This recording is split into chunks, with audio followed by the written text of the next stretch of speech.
Bwana, tumsikilize Pastor Ndacha alafu tunarudi chapo hapa. Hebu tumsikilize kwanza utopolo wake alafu tunarudi huyo hapo.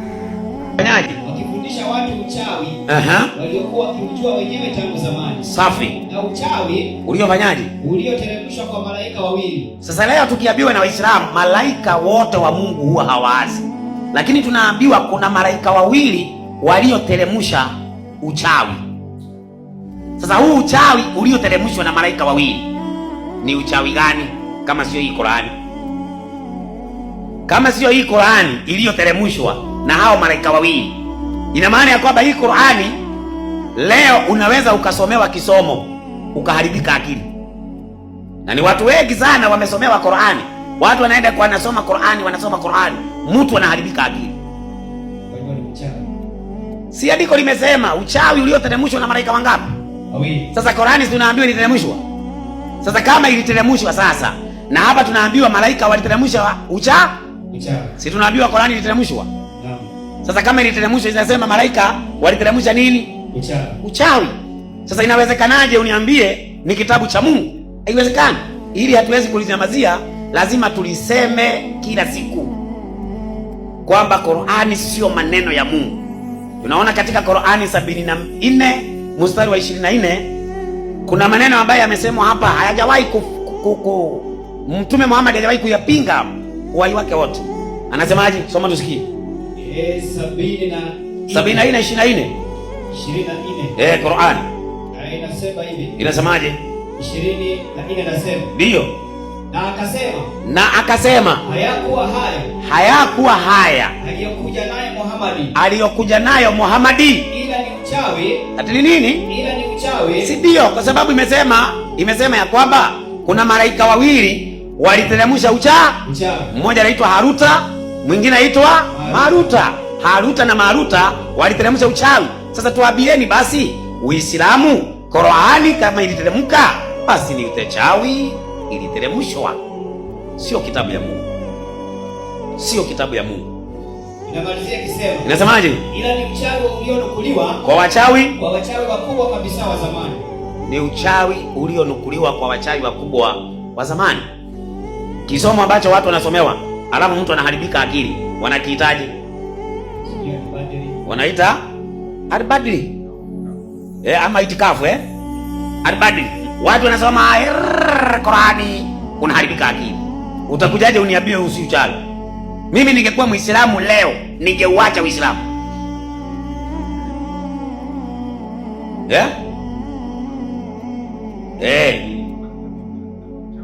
Watu wakatoa vitabu vya uchawi kwa sababu viko. Hiki ni kitabu cha leo kwa wakati wetu. Kwa sababu ule wakati wa kina mitume kuna vitabu vya uchawi vilitolewa wakati ule.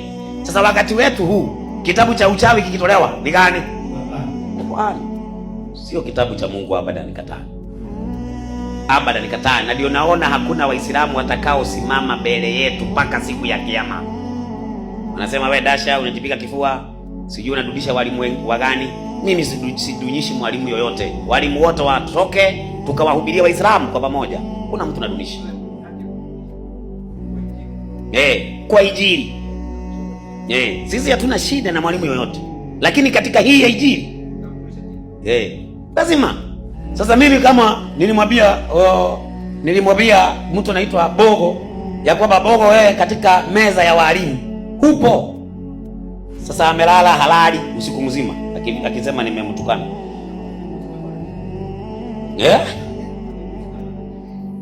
Kwa mujibu wa Uislamu anayo. Sasa mimi nimetoa hoja ya kwamba Qur'ani sio kitabu cha Mungu. Katika hoja hizo zingekuwa hoja nyingi kama wangekuja, lakini mmemsikia Pastor Ndacha. Yaani sasa hivi Wakristo wanachokifanya, washashindwa hoja. Sasa wanachukua aya za Mwenyezi Mungu, washashindwa Qur'ani kwa sababu Qur'ani ni kitabu kisichokuwa na shaka ndani yake. Wameshindwa hoja za Qur'ani, wanaanza kuchukua aya za Mwenyezi Mungu wanaziongeza, wanatia maneno yao. Huu ni uchawi uliojushwa. Ni uchawi gani kama si Qur'ani? Yaani anaongeza maneno yake. Alafu Allah ashasema wale wanaandika vitabu kwa mikono yao. Sasa hawa wanataka kufuru, wanaanza kuandika vitabu kwa mikono yao au wananena vitabu kwa mikono yao wa jamaa. Sababu andiko alisemi hivyo. Ametoa 102 Qur'ani inasema, na wakafuata yale waliozua mashetani kuzulia ufalme wa Suleimani. Sikiza maneno hayo. Na wala Suleimani yeye hakukufuru, bali mashetani ndiyo waliokufuru, wakiwafundisha watu uchawi. Yaani mashetani ndio walifundisha watu uchawi. Ninaendelea nasema, bali mashetani ndiyo waliokufuru, wakiwafundisha watu uchawi, na yaliyoteremshwa kwa malaika wawili, Haruta na Maruta, katika Babeli. Sasa Mungu anatufundisha kwamba uchawi yaani walokuja nao ni malaika. Sijui mnanielewa? Yaani malaika ndio wamekuja nao, kwa sababu Mungu kwenye Biblia anakubali, kwenye Qur'ani anakubali kwamba ameumba vilivyomo duniani na vilivyomo mbinguni, vilivyomo hapa duniani na vilivyomo mbinguni. Kwa hiyo Mungu uchawi kaumba yeye. Sasa wewe kinachokuma nini?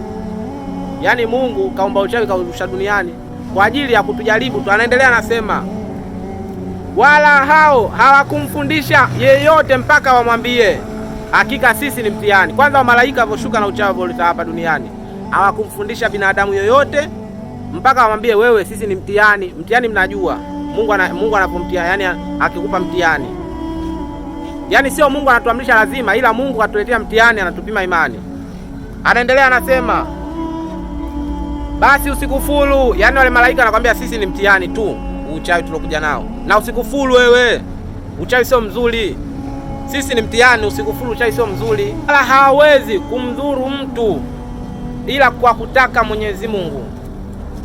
Umeona eh? Yaani wewe uchawi wenyewe Mungu aloumba, wewe hauwezi kukudhuru mpaka Mungu atake yeye.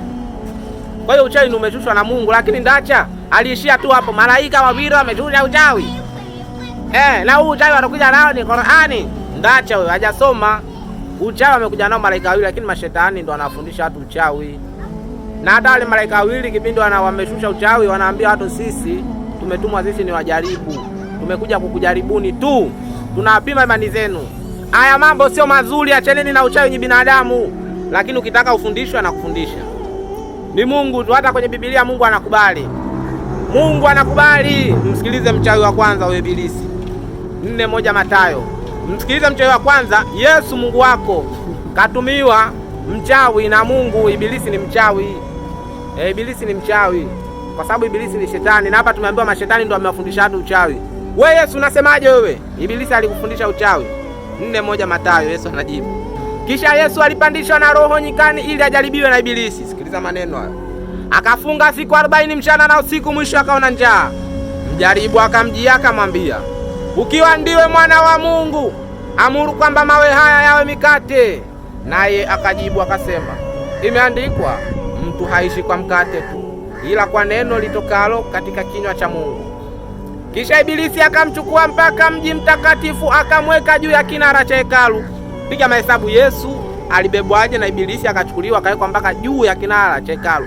Kachukuliwa kawekwa juu ya kinara cha hekalu, kama sio kiuchawi. Wewe Yesu mtakatifu unaweza kumbeba hivi hivi? Au unataka kuniambia Ibilisi ana mikono alimbeba Yesu namna hii? Yesu kachukuliwa mpaka juu ya kinara cha hekalu. Kachukuliwa kawekwa kama mimi chukue simu niweke juu. Yaani Yesu kachukuliwa kawekwa. Na Yesu kawekwa kichawi, hawezi kuwekwa hivi hivi kwa sababu Ibilisi ana mwili wa kukubeba. Anaendelea anasema, akamwambia, ukiwa ndiye mwana wa Mungu jitupe chini, kwa maana imeandikwa, atakuagizia malaika zake. Ibilisi mpaka maneno ya Mungu kakalili kichwani. Inaendelea anasema, na mikononi mwao watachukua usije, watakuchukua usije ukajikwaa mguu wako katika jiwe. Yesu akamwambia tena, imeandikwa, usimjaribu Bwana Mungu wako. Kisha Ibilisi akamchukua mpaka mlima mrefu mno, akamwonyesha miliki zote za ulimwengu na fahari yake. Ibilisi akazidi kumpanda Yesu kichwani, akambeba akamweka mpaka juu ya kinara, akambeba mpaka kwenye mlima mrefu, kamchukua kambeba mpaka juu ya mlima mrefu. Jiulize, Yesu alibebwaje kama sio uchawi? Anaendelea anasema, akamwambia, haya yote nitakupa ukianguka kunisujudia. Sasa Ibilisi anamwambia Yesu, kapompanisha juu, anamwambia angalia chini, mali zile zote nitakupa zile, kwa sababu kwa mlimani unaona mji kwa vizuri, zote nitakupa zile ukinisujudia. Yani Ibilisi anaanza kumfundisha Yesu uchawi. Yesu akajibuje? Yesu kaja kujaribiwa na Mungu huyo, kwa sababu Ibilisi Mungu hawezi Ibilisi hawezi kukusogelea mpaka Mungu mwenyewe atake. Kama pale tumeambiwa pale, wachawi hawezi kukufundisha uchawi au mashetani hawezi kufundisha uchawi mpaka Mungu mwenyewe atake, yani apitishe Mungu, kwa sababu Mungu ana uwezo kuwazuia, ila anaweza akaacha asiwazuie ili akupe mtihani wewe, akupime imani yako. Anaendelea anasema, ndipo Yesu akamwambia, nenda zako Shetani, kwa maana imeandikwa, msujudie Bwana Mungu wako, umwabudu yeye peke yake. Muona kazi hiyo? Yesu kakataa kufundishwa uchawi. Kwa hiyo Yesu kwenye Biblia rafiki yake alikuwa mchawi. Kwenye Qur'ani tunaambiwa mashetani waliwafundisha watu uchawi. We vipi we? Akaja akatoa 74:24 Qur'ani. Allah anatusimulia sisi, anasema kuna mtu huyu kafiri akasema, yani kafiri kasema haya si chochote ila ni uchawi ulionukuliwa. Yani kafiri akipewa ilionyo Qur'ani, akionyo mwanasema hayo maneno, huo ni uchawi tu, ni maneno yanayoandikwa na binadamu. Allah anasema kisha akaipa kisogo haki na akatakabari. Kwanza ukipa kisogo haki, ukiacha haki, ukipa kisogo wewe ni kafiri. Yaani unaacha haki alokuletea Mungu, unafuata kitu ambacho sio haki. Sasa inaendelea nasema yeye ndacha akasoma hapo. Na akasema haya si chochote ila ni uchawi ulionukuliwa. Kaishi hapo tu. Kwa hiyo hapa akasema kafiri. Sasa maneno ya kafiri hatutaki kuyafuata. Hajasema Mungu kwamba hii Qur'ani ni uchawi. Maneno yake akasema kafiri. Wewe vipi? Kama vile makafiri wa Israeli wanaposema Yesu mtoto wa zinaa. Sasa tungekuwa na akili kama zako, tufuate maneno ya watu, tufuate ya Mungu, tungemuita Yesu mtoto wa zinaa. Makafiri wanasema Yesu anisi ndio maana kuoa. Makafiri wa Israeli. Tungekuwa na akili kama zako, tutamuita Yesu anisi ndio maana kuoa. Sasa akili za wapi? Tusifuate akili za makafiri, tufuate maneno ya Mungu. Ndacha wewe mwalimu unategemewa na Wakristo, ndacha unakuja kujaibisha namna hiyo. Anaendelea Allah anasema haya si chochote ila kauli ya kibinadamu. Yaani hao watu Allah atwadisia. Wanaendelea anasema haya si chochote ila ni kauli ya kibinadamu. Yaani hapa amesema uchawi na ufuata anasema hii kauli ya kibinadamu. Sasa Allah mwenyewe ndo anakuja anasema sasa yeye hapa ndo anaanza kusema Allah, nitakuja mtia kwenye moto wa sakar. Mtu yoyote anayesema huu ni Qur'ani ni uchawi, Allah anakutia kwenye moto wa sakar. Moto wa sakar. Au tuendelee jamaa, ngoja tuendelee kidogo. Na ni nini kitakujulisha ni nini huo moto wa sakar? Allah anauliza. Haubakizi wala hausazi. Yaani huo moto haubakizi wala hausazi. Unajua maana kusaza? Unababua ngozi iwe nyeusi. Yaani umoto wewe ndacha, ukisema Qur'ani uchawi, moto unakubabua ngozi yako unakuwa nyeusi siku ya kiyama. Ungekuwa mkweli ungeshuka mpaka chini. Yaani unasoma kipande tu. Ndio maana walimu wa Kikristo mnategemewa. Sasa hivi mnajaibisha, mmeshindwa hoja za Qur'ani. Dhalikal kitabu la raiba fihi hudal lilmuttaqin. Kitabu kisichokuwa na shaka ndani yake. Lakini ndacha ungetaka ujue wachawi ni wakina nani? Waislamu au Wakristo? Jibu lipo hivi. Waislamu sio wachawi, wachawi ni Wakristo. Tena kwa mapana kabisa. 13:6 Matendo inasema walipofika kupita katikati ya kisiwa chote mpaka Pafo, wakamuona Myahudi mmoja mchawi, nabii wa uongo. Myahudi jina lake ni Bar Yesu. Biblia inasema Bar Yesu alikuwa mchawi. Sasa aya gani Waislamu au Qur'ani? Kwenye Qur'ani ni uchawi.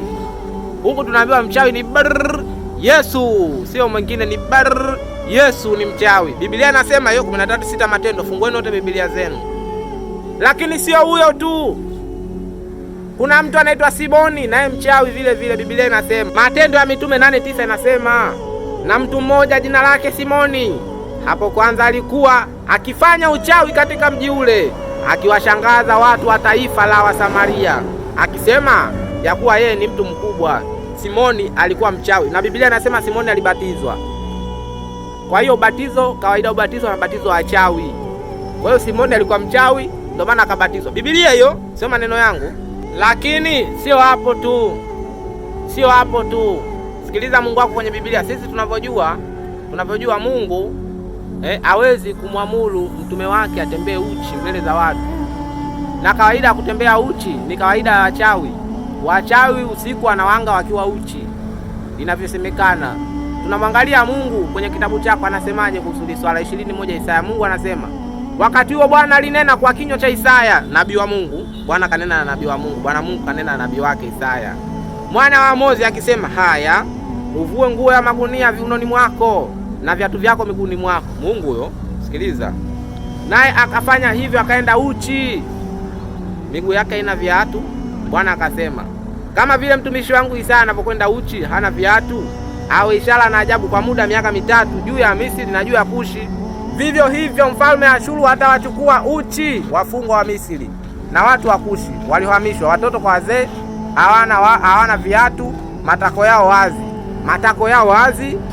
yao wazi, Misri yaibishwe. Simuona Mungu anapofundisha watu uchawi, kutembea uchi, watoto kwa wazee. Yani nabii wa Mungu Isaya anatembea uchi, yupo kwenye kundi la watoto, wazee, vijana, na nabii wao anatembea uchi, matako wazi. Biblia inasema. Sasa kama sio uchawi huo ni nini? Sasa Biblia ndo anafundisha watu uchawi, sio Waislamu. Sasa Mkristo au Muislamu mwenye akili, mwenye utindio wa ubongo, ndacha anaongea hoja ambazo hazina mashiko. Msikilize, acha Uislamu, nenda kwenye Ukristo. Haina hata shida, kwa sababu wote tukiwa Waislamu moto utakosa kuwaunguza. Inabidi wakina ndacha wa Kristo, alafu sisi tu Waislamu, sisi twende peponi, wakina ndacha ingie motoni. Asalamu alaykum.